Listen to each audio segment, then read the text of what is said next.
Hello friends, today we're going to discuss about the mass storage systems and the operating systems. This is reflected as the chapter 12 in the Galvin's book. Okay, so you can see the certain topics which we can cover in this system, but today we're going to cover overview of mass storage structures. So let's have the objectives. This entire topic has the objective of describing the physical structure of the secondary and the tertiary storage devices and the resulting effects on the users of these devices. It also explains the performance of the performance characteristics of the mass storage devices. That means how it performs. And it also discusses about the operating system services provided for the mass storage, including the RAID and the HSM. So let's start. Before having some of the topic or some of the main concepts to be included, just have a small introduction that a storage device is any device used in the computer to store information. Now it will retain it will retain the information even if the computer is switched off.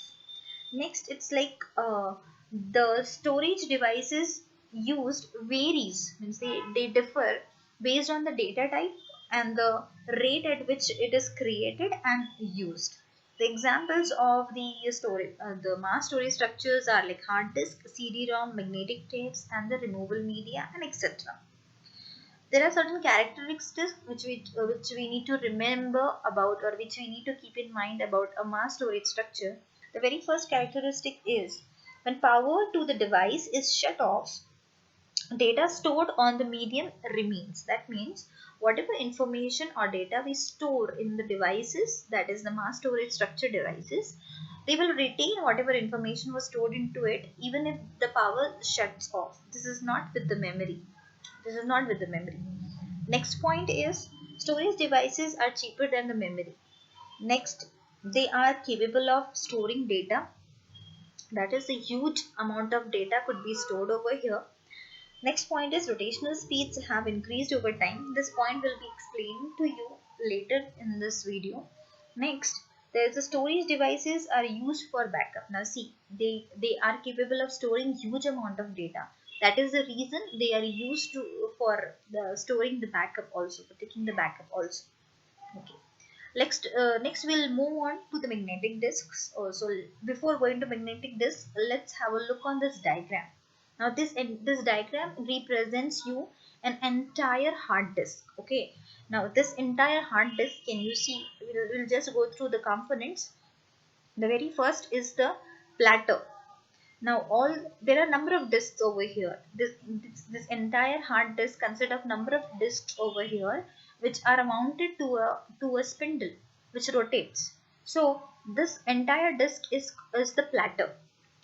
The small segment over here, you can see that is called as the track. You can see over here, this is the track. Now the small divisions, there are again small divisions in the track, that is called as a sector. You can see this block is somewhat dark blue. This is called as a sector. Now each of the platter has many of the tracks, and each of these tracks they combine to form a cylinder. This is the fourth component, I can say. Then you have the arm assembly, which consists of the read and write head, which is used. Okay, we will see it. What is that? And you have a spindle. So in all, you have a platter, you have a track. In that track, you have a sector, and all of the tracks in each of the platter combine to form a cylinder. Which are now these platters, they are mounted to a spindle which rotates, and there is also an arm assembly. These are basically all, these three are the arms which helps you to read and write from the platters. So this is the head. This is the head. You can, this black point is the head, and this is the arm. Okay, so let's have a small description regarding, a very small description, I can say. A platter is a circular metal disc that is mounted inside a hard disk drive. Several platters are mounted on a fixed spindle motor to create more data storage surfaces in a smaller area. Okay, so we have these platters to be mounted in a single spindle so that we can have more base area or more surface area to store the things.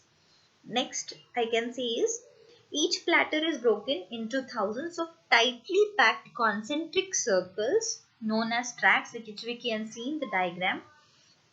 All of the information stored on the hard disk is recorded into these tracks. Starting from 0 at this outer side of the platter, the number of the tracks goes on increasing to the inner side of the platter. Means at the outer side or the circumference, the track number is 0. As we move in forward, then the number of tracks will increase from 0 to 1, 3, 4, 5, 6, 7, 8 till there are thousands of them. And each track can hold a large amount of data counting to thousands of bytes. Next is the sector. Each track is further broken down into smaller units called as sector, and as a sector it is a basic unit of data storage on the hard disk, or we can also say a sector is the smallest addressable unit in a disk. So we need to remember that a sector is the smallest addressable unit in the disk. Next we have the header, you can say, that is the read and write head. The heads are an interface between the magnetic media. The magnetic media is nothing but the platter or the disk, you can say, where the data is stored, and the electronic component in the hard disk. That means what?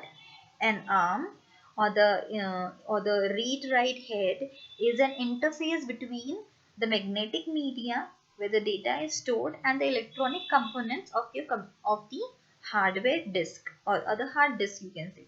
The head converts the information, and how does it interfaces like, or how does it prove to be a medium?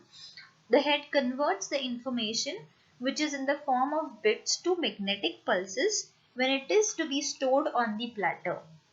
Okay, so you need to know that these bits are converted into what? They are converted into the magnetic pulses, and these magnetic pulses are stored into the platter, and platter is nothing but the magnetic disk it is. Then and it is reversed when we need to read something from the platter, or we need to have the data from the magnetic disk to the hardware components of the hard disk. So this is the form. Then the head arms are all fused into a singular structure called as actuator, which is responsible for their movement. The arm assembly over here represents the actuator. Then this drives rotate at 60 to 200 times per second. The transfer, then there is a concept called as transfer rate, which we can see over here. Okay. So the drives rotates at 60 to 200 times per second. Then there is a transfer rate. This rate is at which the data flow between the drive and the computer. Then you have the positioning time. This positioning time is nothing but the random access time. It is the time to move the disk arm to the desired cylinder, that is the seek time. And then a time and a time for desired sector to rotate under the disk head, that is the rotational latency. That means when to move the arm, that is random access time. Okay, then the time you require to rotate the disk. Okay, so that is what is rotational latency. So there are two times, as you can say. Then there is a head crash. This head crash results from the disk head making contact with the disk surface. Now, the actual relation over here is like, you can see this arm is floating in the air. It is not actually touching this platter. This all heads, this head and arm is not touching the platter. It is floating in the air. It is like, it is quite visible that it is touching, but it is not touching.